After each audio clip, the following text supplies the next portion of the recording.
Well, Ben, I had you on the show. It's actually been over 2 years ago. I didn't realize it's been that long, on your last book, Willpower Doesn't Work. And I am a fan. I was thinking about it. If I had $1 for every time I've mentioned it on a show, I'm looking for credit here. It'd at least be a good bottle of dry red wine, I think. You actually sent me copies. I shared them with my family. Such a fan of that book. And now you come out with Personality Isn't Permanent. You've got a PhD in organizational psychology. I had to look that up, and seem to be taking some of the tenets of personal development to task. What was the catalyst behind that path for you? Like the path in general, or this specific book? Well, both of them, because they're both kind of hitting. I mean, willpower and personality, man, those are like pillars of personal development, and you're batting at them. Yeah. I don't really try to be like someone who's just like picking away at things, but I do think that, there's a lot of inconsistencies, and I try to find true principles, but also true science. You know what I mean? And I try to find the most effective way to do things. And sometimes that means like shining a magnifying glass on some of the areas of weakness in people's perspectives, or just where there's literally no scientific backing to prove it. And so, you kind of have to, I like doing that. It gives me something to angle my thinking off of. And obviously with this book, Personality Isn't Permanent, there's a lot of pervasive, kind of, from my perspective, destructive ideas that really can limit people's perspectives. And so I just felt like I needed to put those things in the forefront. Well, and we're going to get into that in just a second here. I did look at your Facebook page, and I don't know if it's, you or folks promoting the book, or even if it's just the folks like me who are, interviewing you, but there's a lot of, hey, Ben is taking on the $2 billion personality, profile industry. And I like the contrarian approach, because it's, sometimes we do need to shake things up. And as you look at that, as you look at personal development, I mean, do these come from, do you find yourself somewhat, I don't know if frustrated is the right word, with, what you said, what is the purveying tenets of personal development? And are you looking at those and going, they're not working, or you're frustrated with how it's leading people astray sometimes? No, not always. I mean, I actually think that I love personal development. Love Ziglar. One of my favorite quotes, which is actually in the book, is that your input shapes your outlook, and that your outlook shapes your performance. So I'm a huge fan of personal development, but I feel like it's important to try to go to the next level. It's not enough just to keep repeating what's been said. I think you need to take the thinking to the next level. So I'm going to dig real quick before we dive into the book on just you and your work. I mean, you have been literally the number one writer on Medium for years. And I looked recently, I even typed in a top Medium writer, and your face was like right there in the middle. When you look at that, as we have so many people who are writers, who are aspiring writers, speakers, authors, presenters. So I'm curious too, just on that, you did well, and you had a pretty fast trajectory. And so we're talking about the topics here of, maybe not necessarily a contrarian approach, but kind of, poking some of the norms here. That's the content. So there's obviously the content you write. There's also the way that you write it. So when I look and just say, gosh, he's a top Medium, that's a big deal. What would you attribute it to? I mean, if somebody says, okay, look, I want to do what you're doing, Ben, what do I do? What do you attribute it to? A lot of things. So I started writing massively. Like, I started putting my information out on the internet back in 2015. I had actually decided 5 years before that, so in 2010, that I wanted to be a writer. Yeah. I was serving a church mission, and that mission actually totally blew my mind and got me interested in psychology in the first place. But it took like 5 years for me to actually start learning, like, to conceptualize a goal and to conceptualize a process. And you really need a goal and a process to have motivation. Yeah. And so for me, I got committed to the idea that I was going to become a professional writer. This was during the first year of my PhD program. And so once I kind of clarified that future version of myself as a writer, then I was like, I zoned in on the goal, which was for me a 6-figure book deal.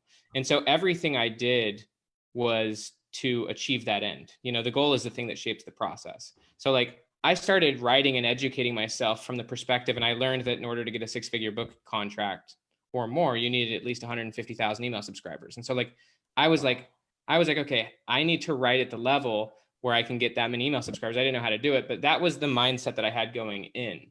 As far as like my process of writing, I've journaled intensely since 2000, probably 2008. I started that on the mission, and I've filled stacks and stacks of journals. I fill about a new journal every single month.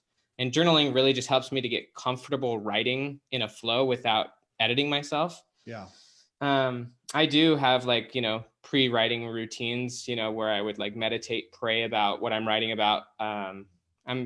And so for me, a lot of it's about putting yourself into the right frame of mind before you write, and then getting the structure right. So for me, a lot of it has to do with what's the main idea I'm trying to present here, and what are like the 3 to 5 sub ideas. If I can have that, which is what I would consider like the skeleton, if I can build the bones, then all I have to do is put myself into the right frame of mind, which, journaling, exercise, prayer, meditation, and then just bang, I just write as honestly and as intensely as I can. And I just let the structure guide me. And I just don't ever edit myself. And I just put more and more stuff out. And a lot of the stuff that I write, a lot of the stuff that's gone extremely viral, I didn't expect to go viral.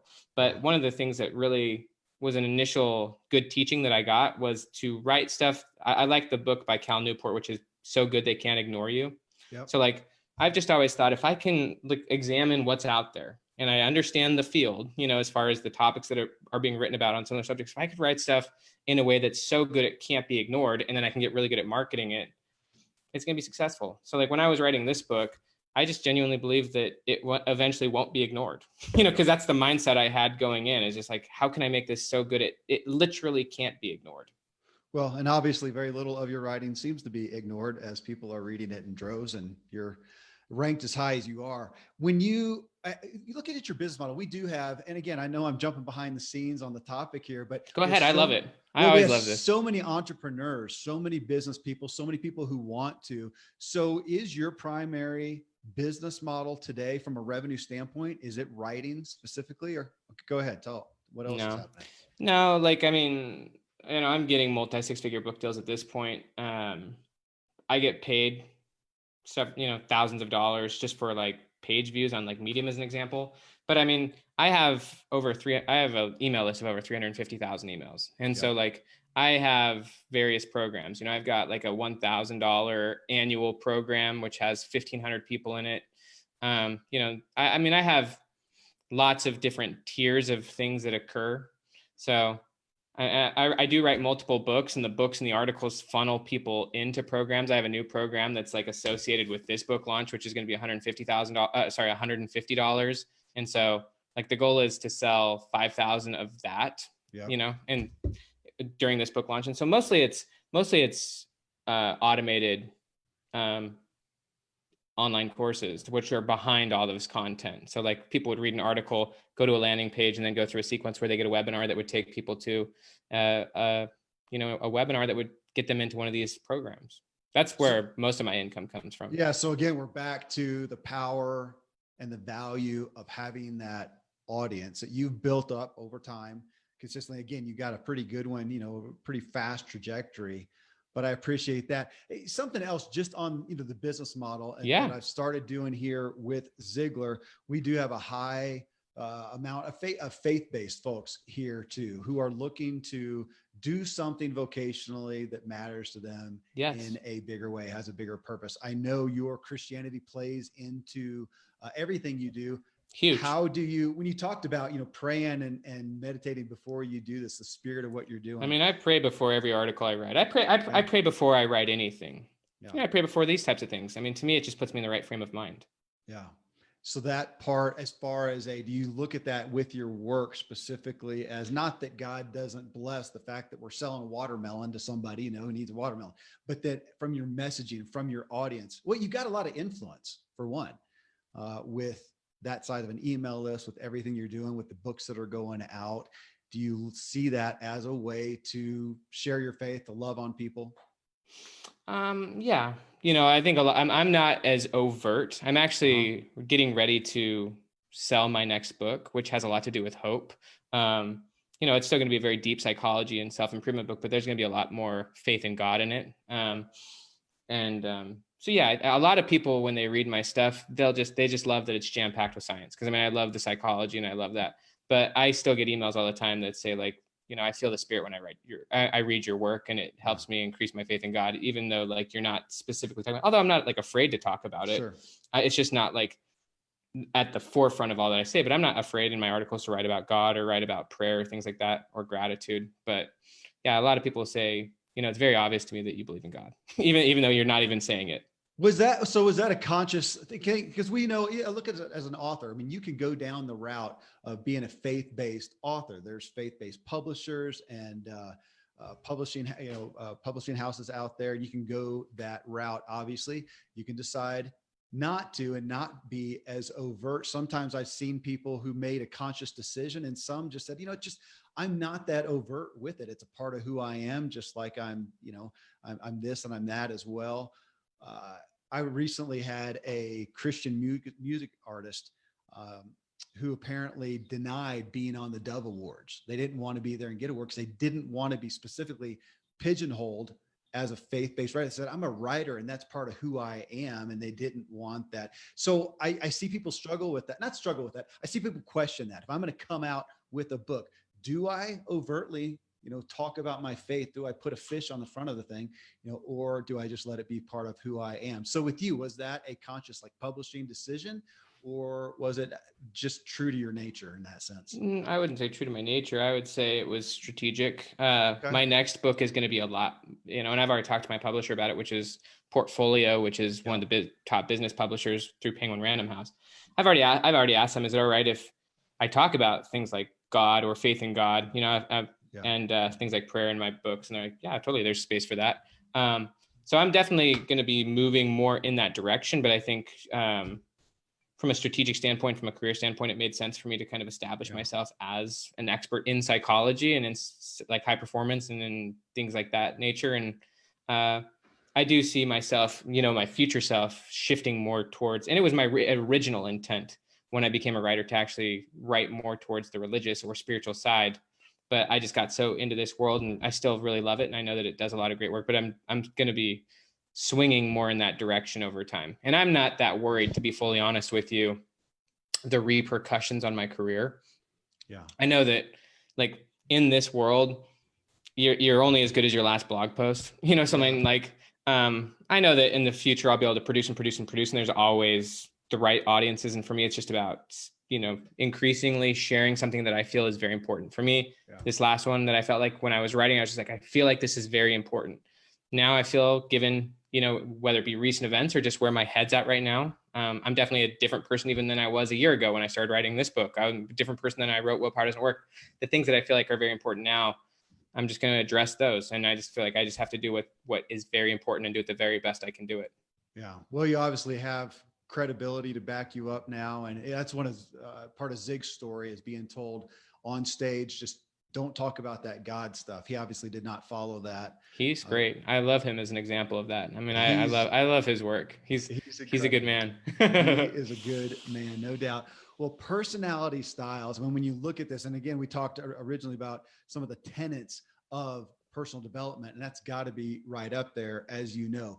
What was the catalyst for you, not just, taking an interest in it, but obviously you've devoted a lot. You now have a book. It has been a big part of your research and your work. What was the catalyst to go after personality styles? To be honest with you, that's just one of the trendy topics. The whole book is so much beyond that. That ends up just being one of the myths I break down in chapter 1. But it's such the hot, popular topic that we have to really hit it on a media side.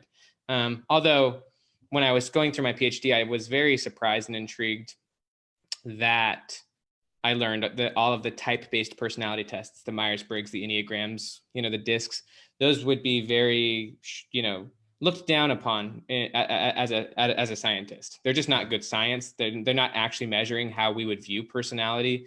They pigeonhole people as an identity. They lead to a fixed mindset. And they're just not a good way of, they're very stereotypical. You put people into a box, and then that's all that you see, and people then put themselves in that box, and that's all they see. So that was very interesting to me. And we can talk about what personality actually is and how to accurately measure it if you want. But the thing that really pushed me to writing this book was studying trauma. Actually, I read the book, The Body Keeps the Score, Yeah. which is the definitive book on trauma. I was actually interested in understanding how trauma shapes addiction, because willpower doesn't work. A big aspect of that book is addiction. Yeah. I came from a background where my father was an extreme addict. My younger brother still is. And that's a big part of my life. And so willpower doesn't work. A big tone of that book is of addressing behavior change as you would overcoming an addiction, which willpower would be a very ineffective way to overcome an addiction. So I was trying to understand that, but what I was really surprised by when I was studying trauma was how much it impacts personality. And it's not that surprising when you really think about it. Negative events that, from the past, and a trauma is like any negative emotional experience that really impacts your identity and stunts and basically keeps you stuck in the past. And it freezes your personality in the past, where you stop developing as a human being. And you're never supposed to actually stop developing as a human being. But I think as a culture, we think that personality at some point is overly stable and doesn't change. And one of the reasons it does that way is unresolved trauma. So that was one of the things that just pushed me over the edge, where I'm like, I really need to write a book that helps people understand this concept, because it's not what people think it is. Well, I admittedly grew up with a personal development dad. I took, I think, every personality profile known to man, probably more than 2 or 3 times, to the point where it's hard to take them now, because I know where it's going. I know where it's getting at. But that debate was often had: is your personality static? Is it what it is? What it is? It's a big debate. And I didn't get into it, obviously, to the point that you have, which is why I have you on the show here. But at the time, I remember going back to faith, that my first thought was, me not being able to change my personality takes away the grace of God. It does. Well, fundamentally, yeah. I mean, the atonement of Jesus Christ is all about transforming people. And so from a spiritual perspective, it'd be pretty devastating if you couldn't change yourself. Yeah, I think it very much is in fundamental contradiction to the gospel. Well, I do too. And so take that, and now take today's buzzword. To me, it's a buzzword, because I wasn't hearing it like I am now, but neuroplasticity, that this brain is something that can be grown and changed and evolved. But honestly, Ben, I think even in that talk of neuroplasticity, I don't hear a lot about personality style specifically. And I think, yeah, like what you pointed out, that by default, we're just taught to think that we are what we are primarily.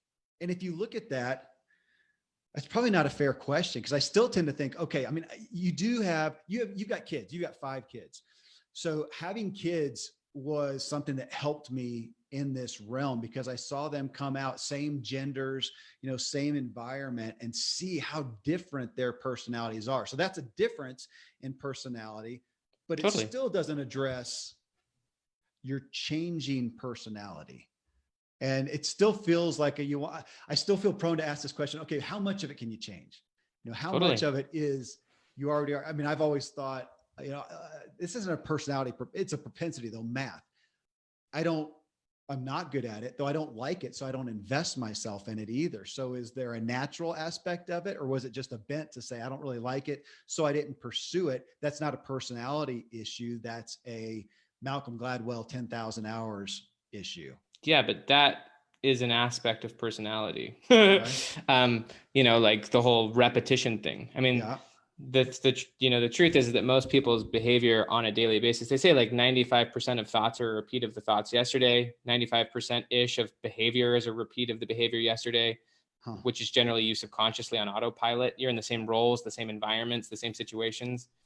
So yeah, people's personality can be more stable than it needs to be. William James, who is like the, godfather of American psychology from way back when, very famous, his belief was that personality solidified around age 30, because that's when a person's daily, like they become married and stuff like that. And so, yeah, I mean, it first off, what the research shows is that your personality is going to be fundamental. Your personality. So you're in your like probably late 30s or 40s. Thank you. I'll be 50 in a few months. Sweet. Thanks. So here's what's interesting. So I'll point your listeners to a TED Talk by Daniel Gilbert. He's a Harvard psychologist. He's been studying this for a long time. His TED Talk's called The Psychology of Your Future Self. He breaks down a lot of his research. But anyways, here's essentially what he's found, is that it's pretty easy, if you look back on who you were 10 years ago, to notice some big changes. You're not actually the exact same person you were 10 years ago. You don't see the world the exact same. and you don't actually have, you may have some of the same habits, but you're not actually the exact same person. And a lot of people are very different people. In fact, in most of his research, he asks people, and I've done this, I've asked, are you the exact same person you were? Most people say totally not. And it's interesting, the younger people get, like people in their 20s, 30s, 40s, they're like, no, I'm quite a bit different. You know, like I can say that 5 years ago, I had 0 kids. Now I have 5, you know? But, you know, and my perspectives and my habits and even my priorities, many of those things, my preferences, personality has a lot to do with preferences, changed.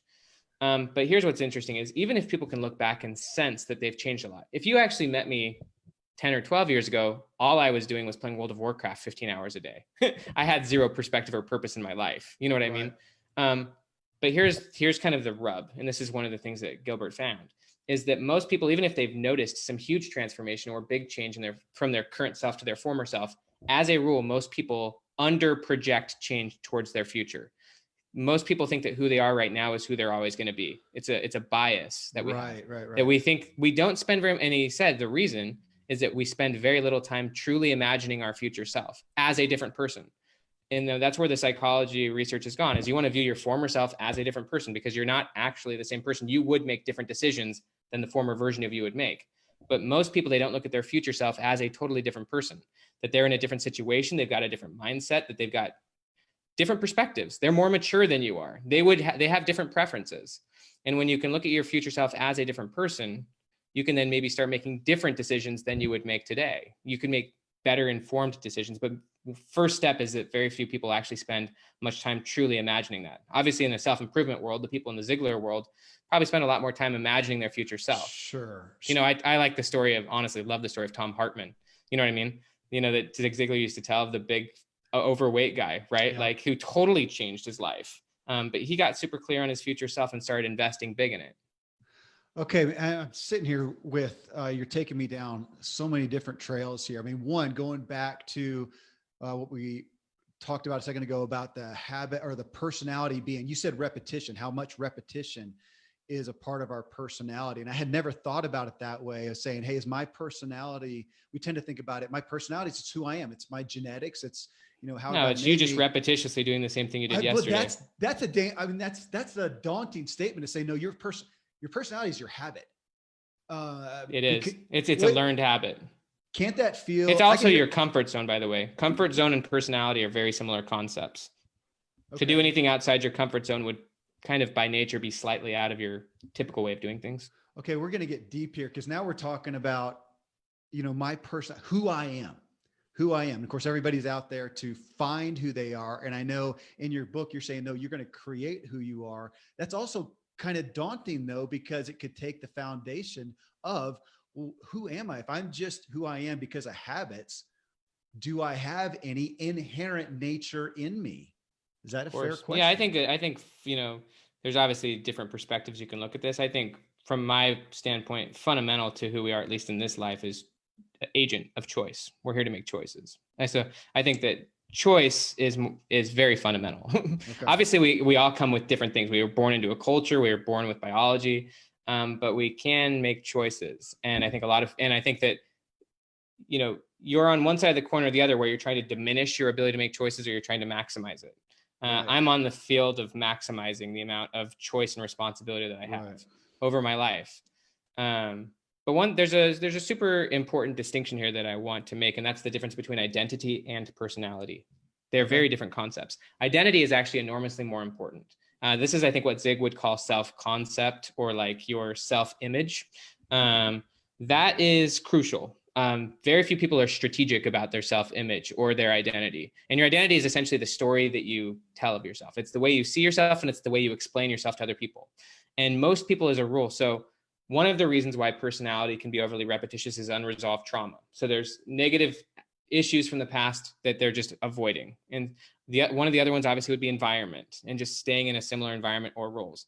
One of the major ones, though, is an identity narrative, the way you see yourself. And most people's identity is very grounded in either who they are right now or who they've been in the past. Right. If you think about, if someone asked you who you are and how you would explain yourself, many people speak in highly definitive terms, and they're focused very exclusively on the present. So like the statement, I am an introvert, as an example, is actually an identity statement. That's not a personality statement. That's saying, This is how I see myself. But your identity shapes your behavior, and your behavior over time produces your personality. And so most people, they're not thinking about their future self. And one of the problems with those types of personality tests is that the label then becomes a huge aspect of their identity. And so when you've formed an identity that's so grounded in the present, which is what Carol Dweck would call a fixed mindset. Carol Dweck is the one who, people with a fixed mindset are very defined by the present. If you fail a test, for example, that means you're stupid. You're defined by here. Whereas people with a growth mindset, who you are right now honestly doesn't matter that much. It's very temporary. Who you are in the future matters enormously more than who you are now. You're not defined by who you are now. In fact, you wouldn't state in incredibly definitive terms who you are today. You could hold your current identity a little bit more loosely and target your identity towards a desired future self. But if you're so definitive in your current identity, you're not going to imagine a future self that's totally different than who you are today. Instead, you're going to project a future self that you think is exactly who you are today, which is going to produce similar results. Okay, so let me go back to the introvert statement, because what I'm seeing is, well, like we look at genetics, and people, I think of the 23andMe genetics to go figure out if they're, 1/3 Scandinavian, whatever that, means to their lives. But in the health and wellness arena, we can look at that and look at propensities that say you have, because of X, Y, Z, we can see a propensity for diabetes or propensity. And that's, that's legit. And I think of value. So in the effort to understand myself, you mentioned the introvert. I am aware that I can do social really well. I can go and I can be charismatic, and I can do that. So can my wife. When we come away from that, she is energized. I mean, like, she can't get enough. She's energized. I'm worn down and I'm looking for a place to retreat, to kind of recharge from that. Yeah, I am prone to say I seem to be introverted, or I can be an extroverted introvert. I guess one of the reasons is, why do we want to label ourselves? One, but to understand our makeup so we can tend to it. If I'm totally oblivious of that, and I think I'm supposed to be an extrovert, and I try to go that route, and I can do it well, but then wonder, man, I've been doing this every night for weeks, and I'm about to end myself. There's value in knowing my propensity. Can I say that? Sure. Yeah. So like how we would look at personality, like from a more scientific perspective, there's a good theory. It's obviously there's no perfect theory, but this is the most researched theory. It's called the Big Five. Have you heard of that? Big Five factors of personality? No. Yeah, this is the most researched subject. Like if you're a psychologist, this is the one you look at. And it would break personality into 5 factors, one of them being extroversion, one being conscientiousness, which is like how organized or goal-oriented you are, one being emotional stability, one being like intellect or like openness to new experiences, and then one being like agreeableness, how good you are with people, or how just, well you can form relationships. But when you would take a Big Five personality test, which I would encourage you to do, one of the first things you will find is the structure of the test. Most type-based personality tests are structured very poorly. They're just not well scientifically designed. Yeah. Any like good measure in like psychology would base its questions on what we call a Likert scale. So a Likert scale is where you would like answer a question. So I might say like, how energized are you when you're in social situations? Then I would give you a scale from like, let's just say 1 to 7 or 1 to 5, 1 being disagree, 7 being absolutely, in the middle saying neutral. So you could answer the question anywhere on that scale, right? Yep. But most of those personality tests, the type-based ones, they'll just give you 4 forced choices, right? But anyways, here's what will happen. If you took a Big Five personality test, you would get a percentile rank against the general population. Have you ever you've heard of a bell curve, right? Yep, absolutely. And generally, the bell curve means that most people are in the middle, and there's a few outliers on both ends, but most people are pretty much in the middle. And you would then get a percentile rank against the general population on where you are on introversion, where you are on organization and conscientiousness, where you are on openness to new experiences. As for me, for an example, I'm like in the probably 55th, I'm probably in like the 60th percentile. But honestly, it was how I scored myself. A lot of this, again, has to do with how you score yourself. Which you talk about being self-reported, which is such a big deal. Yeah, I mean, me and my family, just for fun, recently just took a Big Five test. The great part about this, honestly, all of those change throughout your life. You're actually going to be different from situation to situation. Yeah. There's no cut edge, like this is who you are and this is who you always will be. But just as a rule, you're probably somewhere in the middle, and you're probably someone who likes to be alone, and you're probably someone who loves to be in social groups. I would say that when it comes to you being exhausted in social groups, more than just that it's your innate tendency to get exhausted around people. My guess is if you actually looked at the social situation, it may have resonated more with your wife's values or goals than yours. You know, like the things that energize me are the things that obviously reflect with what I'm trying to accomplish. So like I can do literally, and I will just say, I have done over 200 podcasts since COVID. And like, that's a freaking lot. And I don't consider myself a huge extrovert, but I'm energized by the things that help me accomplish my goals. You know, if it's not relevant to me, it's going to not be enjoyable. So my guess is more than your personality, various social situations just they're not exciting or relevant to you. That has nothing to do with you being an introvert or an extrovert. Dude, you're totally right. You know, even thinking you're telling me, yeah, you're blaming it on your introversion when in reality, you just don't want to be there. I don't want to be there. My wife does. And she is also, when she's there, man, she's one of those people. She is who she is. She's not acting. She's not performing. I am. I'm so conscientious of myself, of not offending somebody, that it's more of a performance. So I'm spending that. So you're exhausting yourself trying to be someone that you're not even sure you're not pretending. You're not actually just being who you want to be, or you're not being who you are. You're pretending in a lot of ways. That's an amazing self, admittance. Well, send me an invoice. We'll settle up after the show. You should be the one sending me the invoice, dude. You just broke through a trauma. I'm just kidding. No, it's true. It's pieces of things that I've been aware of.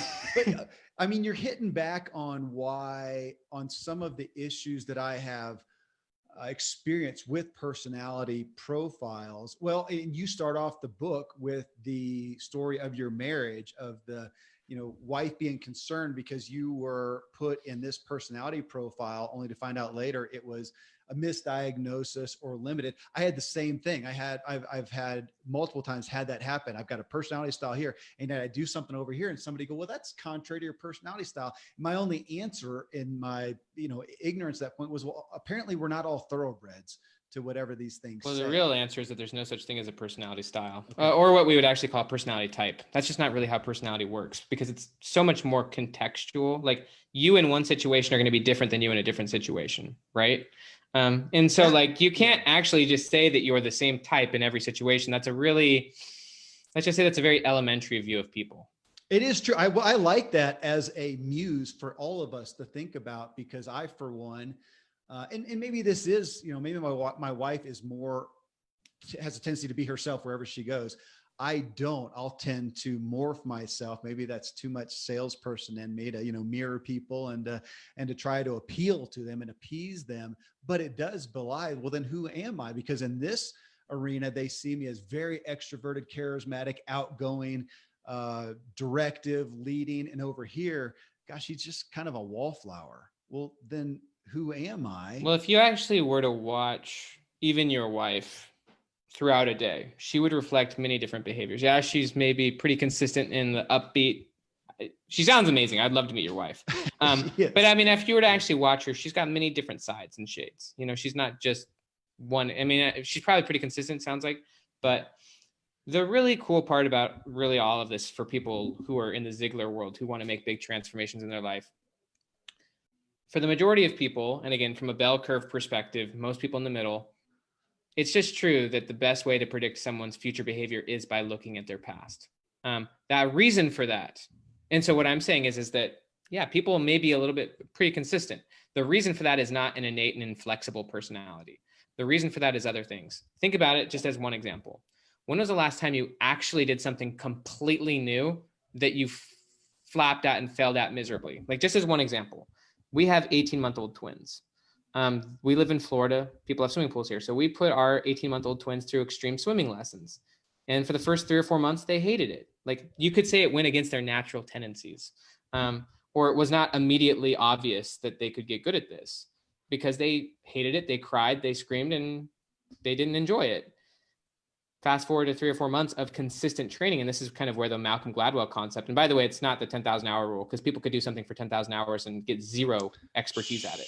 It's actually called deliberate practice. Right. And deliberate practice means you have a clear goal in mind, and then you go through a process that develops you into that person, whether it's personality characteristics, and research shows that you can actually deliberately practice and become more extroverted or more organized or more creative. Like, those are actually generally skills versus traits. I would look at them as skills. You can become better at getting with people, but when was the last time that you, as an adult or as a person, put yourself through something that difficult or that extreme? When was the last time you did something for the first time? Or how often do you go out of character? Maybe it's easy to get into rhythms and routines or to fall into the role. Like, when was the last time you did something completely surprising in your marriage that blew your wife's mind? Like, it's easy to just get stuck in a character. That doesn't mean that your personality, it doesn't mean that you can just say, that's my personality. That's a really bad excuse. Instead, you could just say, I haven't had that much imagination lately for my career or for my relationship with my wife. I haven't spent that much time visualizing and actively trying things that are new and original. Instead, I have been kind of just on autopilot, going through the motions. And that would be one of the major things of why people get stuck. So you talk about the proliferation of personality profiles, even to the extent that Facebook apparently, tried to limit them. Well, they did ban them. Facebook banned the use of personality profiling in 2019 because 87 million people gave private information often to the wrong types of people because they want to know what Disney character they were or what car they were or like what superhero they were. Yeah. So then just to bubble up from that, why are we, your book got me to thinking that. I don't know if you answered it and I missed it, but why are we so enamored with this? Is it just a curiosity and a novelty, or is it some grasping of, finding out who I am? Yeah. Or people want to know, man. People want to know who they are. People want to, and what these tests really do is they give them a sense of identity. When you have a label, when you have a concept, even you as an introvert, me as whoever, it gives you a way to explain yourself and to then connect with other people. And so people really want to know more about themselves, so that maybe they can find that right career, find that right spouse. Like people, the assumption is that your personality is something to discover, which is why these tests are so seen as so useful. Yeah. And once you've finally made that discovery of really knowing who you genuinely are, then you can live the life you were meant to live. You can get the career that fits your personality. You can find that right fit match person who you're going to get married to, and there will be no kinks in the marriage because it's just going to be perfect. You two are just going to know each other's perfect personality so well. So yeah, I think people just want to understand themselves so that they can be effective at life and maybe be happy. They may think that they can't be happy unless they discover themselves. It's a very passive way of understanding yourself. It's non-creative. And obviously from a gospel perspective, if you think God's a creator, we probably are as well. And so it's a non-creative approach to life, but it's also just a non-proactive approach, rather than, Viktor Frankl, just as one quick thought. Yeah. He talked about how in the concentration camps, the people who were passive were the people who died. But he also said that you needed hope and purpose towards a future you needed hope in order for the present to be meaningful. And what he defined as what he defined as purpose was the striving and struggling towards a worthwhile goal, a freely chosen task. So I think even the same thing goes with purpose and passion, is that people are looking for their purpose and they're looking for their passion, just like they would be looking for a personality type. And I'm more on the Cal Newport side and on the Viktor Frankl side, that it's not something you find, it's a freely chosen task that you invest yourself into that then gives your life meaning. It's interesting. I have another endeavor in health and wellness. I've got another podcast called the True Life Podcast. A lot of folks here listen to.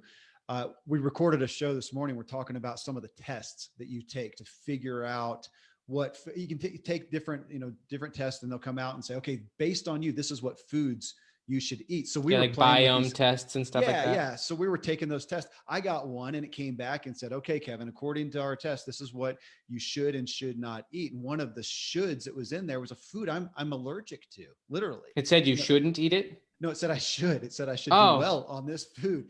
And again, all of these tests are imperfect. They're imperfect, and it's a little bit lazy as opposed to me doing trial and error and figuring out my performance, on my own. I mean, so here you come with this book. So what you just said, we are all clamoring to, in a sense, know who we are. And my gosh, how many movies have been made for that? I'm going to go out and find who I am. And you're saying, no, we get to create who we are. You have to make choices. Taking that personality style and not being limited by it. So that's free. So we should be excited about that. But over here, we got to have some people feeling like, oh my gosh, if I'm just totally making up my identity, that's too that's a big nut to crack. I'm going to decide who I want to be. Can it be a little overwhelming to some folks too, as opposed to over here, as my personality style, this is who I am. Like you said, it's lazy, but it's comforting. It could be comforting. I think that identity in general, Yeah. the more you understand that listen to this, even the past is flexible. So if you understand how memory works, from a gospel perspective, the past is very flexible. God can make very different meanings out of our former experiences. But I think if you did a lot of inner work, if you did a lot of journaling, meditating, prayer, you realize that you're, for example, choosing to do this podcast. This is a part of your identity, but this is something that is relevant to your goals for one reason or another. And the goals that you aspire towards are the things shaping your identity. So people who have beliefs in God and things like that, they have a future self beyond this life. And that's part of their goals. Therefore, that's part of their identity. Therefore, that's part of their process. And so a big thing to think about and to question is, why am I doing what I'm doing? Is this what I really value? So one of the stories that I break down in this book, it's in chapter 2 on the truth of personality. I tell the story of Andre Norman. I don't know if you got that far. It's okay if you didn't. Keep going. Yeah. Well, so Andre grew up in the hood of Boston, and black guy, discriminated against. He was in school and just grew up in the hood. And he had one teacher who gave a crap about him. And she was the band teacher, and she would like defend him against the other teachers. And she invested in him. She actually treated him with respect, treated him with love.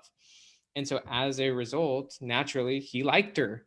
And he actually went to class and he paid attention in her class. Didn't pay any attention in any of the other classes. Didn't respect the teachers because they treated him like crap. Well, she got him interested in the trumpet, and he got going on the trumpet. And for 2 years, he was in her class, and it was the only class he liked, And so like he invested in that, and he got really into the trumpet, and that became a part of his identity. He saw himself as someone who really enjoyed playing the trumpet, even though he had way other parts of his life too. He was hanging out with criminals and stuff like that. But because it was a part of his identity, it was also a part of his purpose. He saw that there was potential for him to play trumpet maybe when he was older. Like maybe that would be the thing that he did as a career. Well, fast forward like a year or two, he goes into junior high. And so his trumpet was a big part of how he saw his future.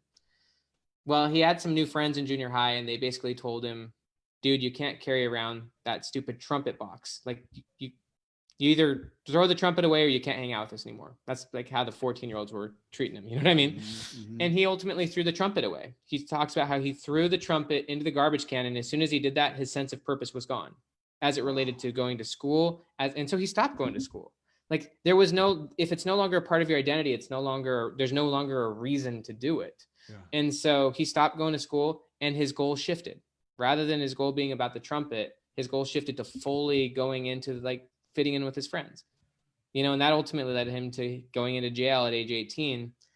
And when he got into jail, he found that there was a hierarchy in the prison world, and so ultimately he decided that he was going to like try to get up the hierarchy, and he ultimately landed in solitary confinement. And there was a moment where like it did become his goal to be the number one guy, like the king. From his perspective, it was like, that's the king, that's the king of the world, is like being the number one dude in the prison. And so like he was there, he told me, and like I interviewed him pretty hardcore many, many times to write this book. But he ultimately, he was getting ready to kill several people, like white guys. He was getting ready to kill white guys. And by the way, he was very black and white in his thinking, which is often what happens to us when we're thinking in terms of stereotypes as well. But he was like getting ready to go stab 7 white guys in his solitary confinement unit. And he had, from his perspective, what he calls a spiritual experience.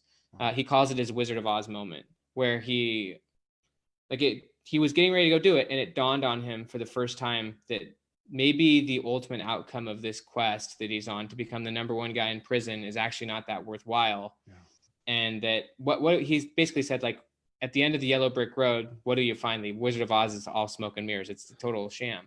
And so like he questioned his goal. Therefore, he questioned his identity, went back to his jail cell and like asked himself some hard questions. He ultimately, through some deep thought, decided that he was going to go to Harvard because that was the only college he'd ever heard of. But from his perspective, going to college would be the only way that he could stay out of prison. So he made Harvard kind of his new trumpet. Like he made Harvard his new purpose. Rather than being the number one guy in prison, He's like, I'm going to go to Harvard. Took him 8 years to get out of prison because of how deep he was in. But when he made that his new target and therefore his new identity, he avoided all the crap in prison. He learned how to read, learned how to write. All of these things were because of his identity, which was shaped by a goal. And all he had to do was change his target and then identify with that new target. And that changed his behavior. It changed his perspective. It's kind of like the whole what you focus on expands concept. But ultimately, he did get out. He got a lot of therapy, got a lot of help, learned law, and then got out, and took him like another 13, 14 years, but he became a fellow at Harvard, became a lecturer there, all sorts of stuff because he changed his target. And so the question really is, why are you pursuing what you're pursuing? Because that's the thing shaping your identity. Why is it that you chose that? And maybe you could choose something else. From a spiritual perspective, it makes a lot of sense when you make, let's just say, going to return back with God. That really impacts your identity, really impacts your behavior, and therefore really impacts your personality. It's an incredible story. Just the aspect of saying, choosing who you are, you wrote, it was somewhere in the book, choosing who you are, accepting that it makes you accountable. And that brought me back again to faith. I hear a lot of, I think incredibly intelligent people, more so than I, arguing against faith. And faith is amazing, man. We all need faith. We all need hope sometimes too. Sometimes I feel like when it comes down to it, the only reason they are is because they don't want to accept that level of accountability for their lives and for life in general.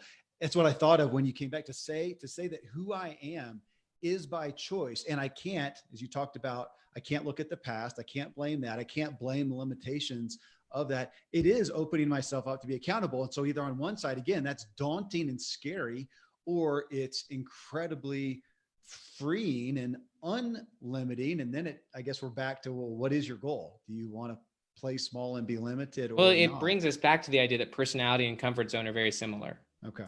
And that you are saying it's really comforting just to be right here in my bubble, really comfortable to be in my story, really comfortable to say this is who I am, and to be able to just repeat it on autopilot.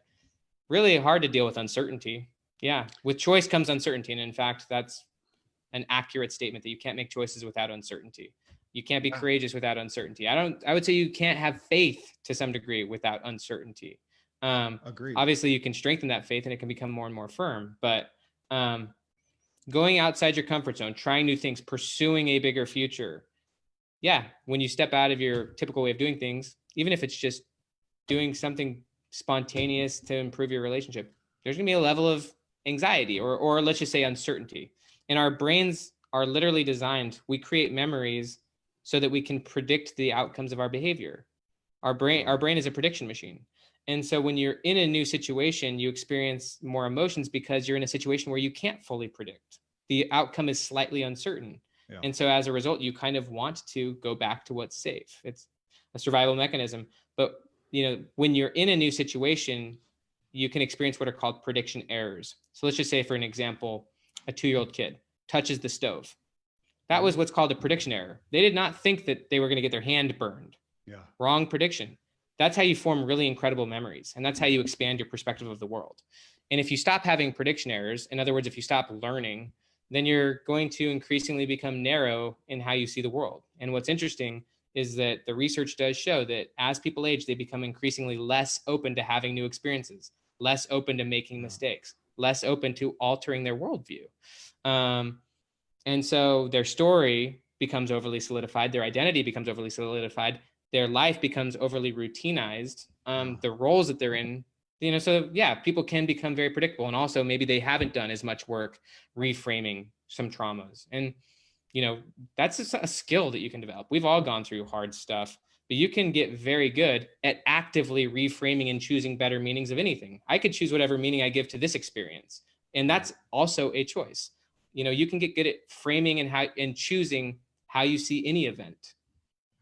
So you're hitting on this again, this continual drumbeat of, our personality is so much trained. When we look at the past and how we frame it, that's a training. And you made a statement. I made a note here, and it's my paraphrasing, that we have surrounded, let me give it let me give it a preface. I mean, we know that like with health and wellness, when you want to make a change, or we're back to Jim Rohn, you are the average of the 5 people you hang around most. So to take Bingo. that, That's one of the biggest predictors of personality, by the way. okay, well, that's what I'm going to hit. You made a statement. Again, I don't know why I paraphrased it, but let me see if I said, we have surrounded and attracted people and circumstances that support our identities and patterns, which doesn't lend itself to change and evolving. So if we have people hearing this right now who hopefully do feel like, okay, this is freeing and unlimiting to take this and to say it's by choice, but you're saying, okay, to realize, in essence, this is what I took from it, realize that you have created a lifestyle and people around to support you. your current identity and personality. Exactly.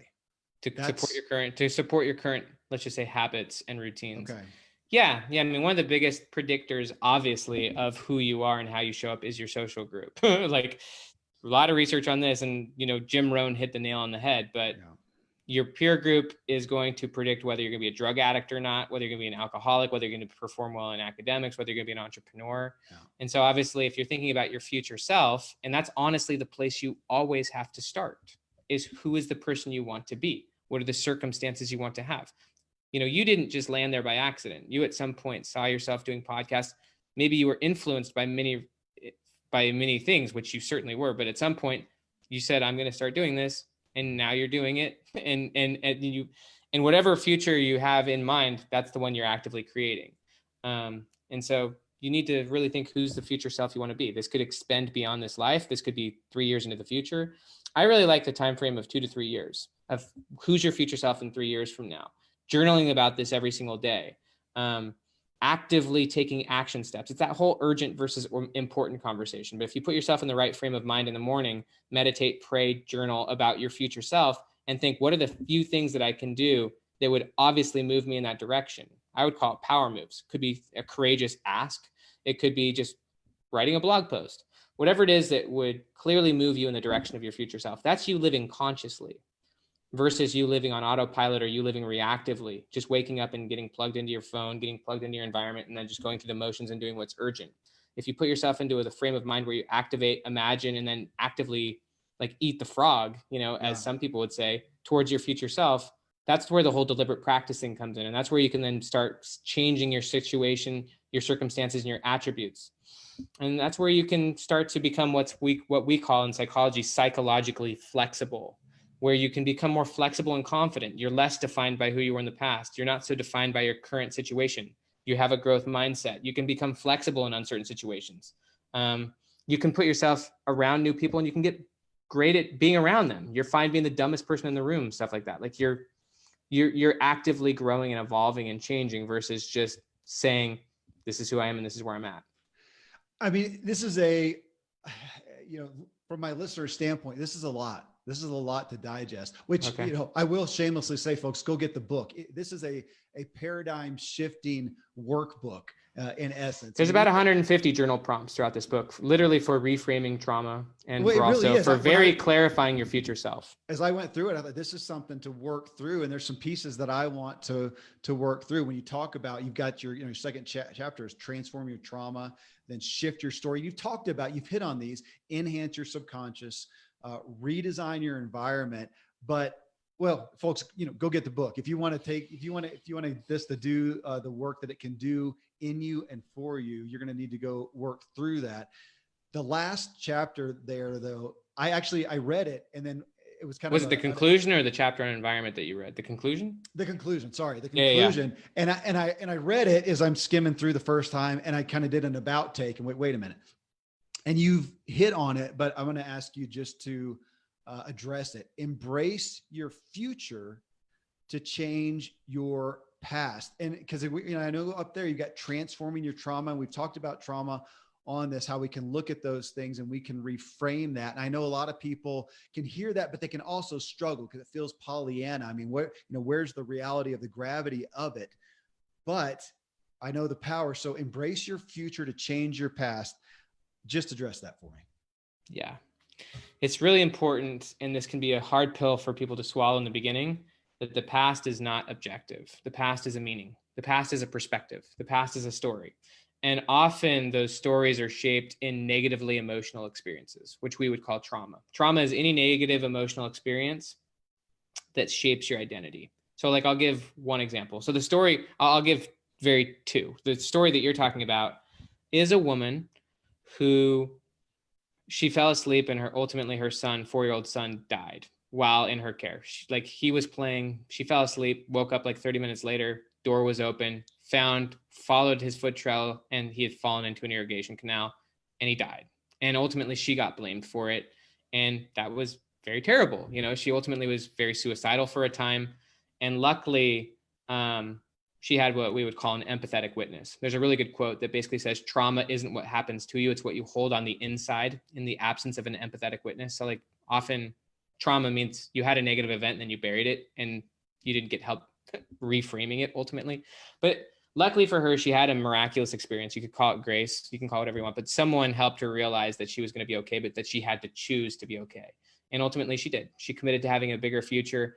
And now, let's just say 5 to 10, 20 years later, she is, and she does believe that event, although it was trauma and although she wouldn't wish it upon anyone, she believes that it happened for her and that it didn't happen to her. She genuinely believes that it was a blessing and that she can use it because she does use it. She has a lot of purpose as a result, and she helps people all the time. She helps people who have children die. And so she chooses to look at the past. Although at one point she chose to frame it in a very negative way, it was the worst thing that ever happened to her. She now looks at it like this is the best thing that could have ever happened. Even though it's horrible to say that, her beliefs, obviously she has spiritual beliefs as well, but she has chosen a better meaning. And so this is, the point is that the meanings that you've given to former experiences are meanings. I'll give a very more simple example. This is from an in-law of mine. Like, I have an in-law who I met at a family reunion, an amazing woman, absolutely incredible woman. There's one aspect of her story though that's really interesting. So I met her at a family reunion. She's in her 80s and I just wanted to get to know her. And so I was talking to her and I found out that this woman had always actually wanted, like, literally write and illustrate children's books. That was just one of her dreams.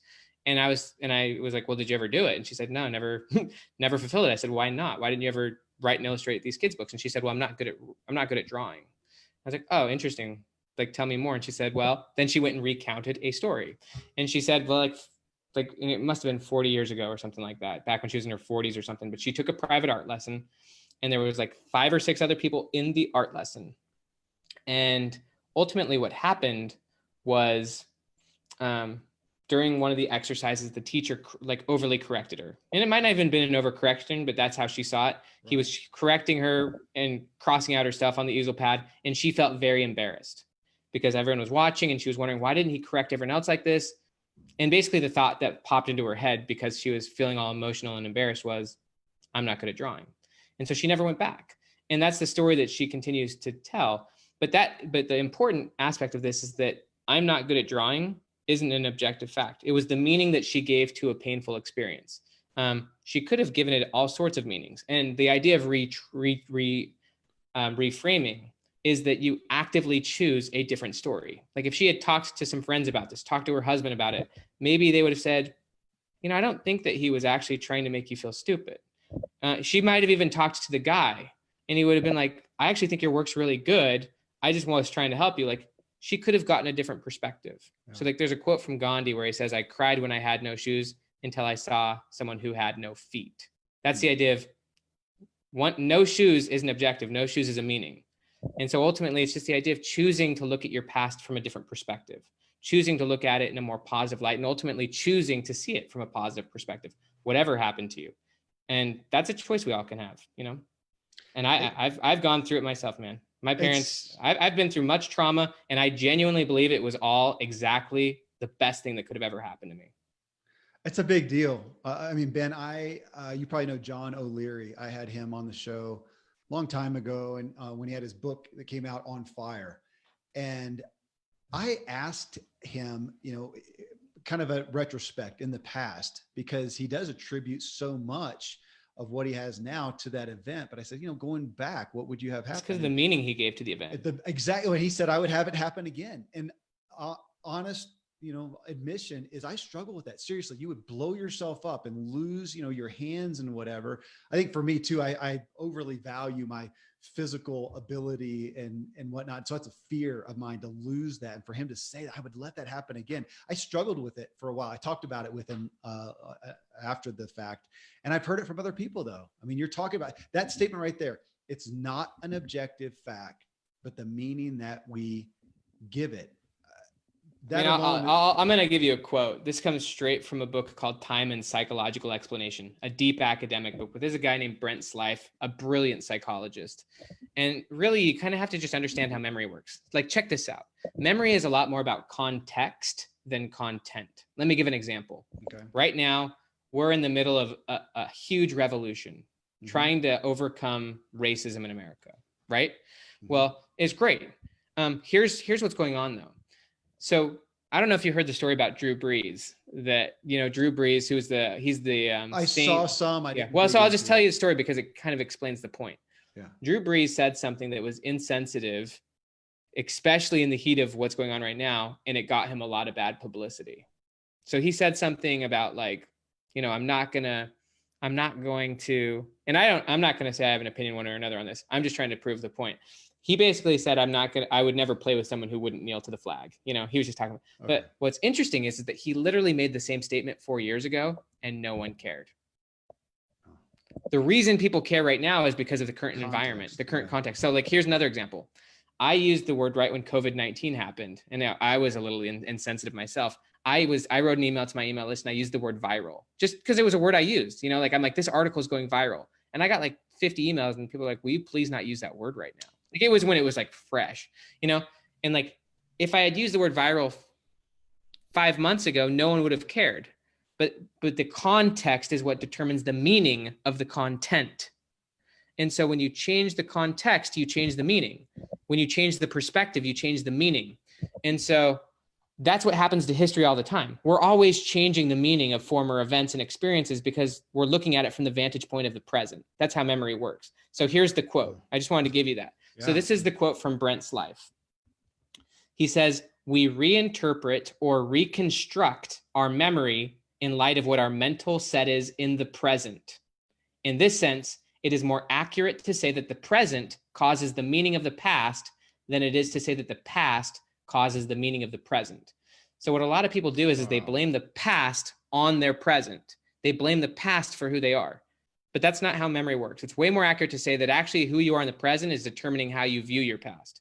And if you grow and evolve and choose to get more information, or you choose to face it, you're going to choose a different and better meaning and a different perspective. And therefore your memory is going to change.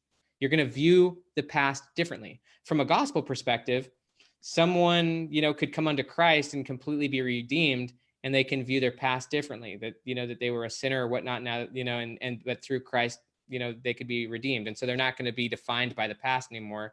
And also they're going to see that they're not the same person they were in the past.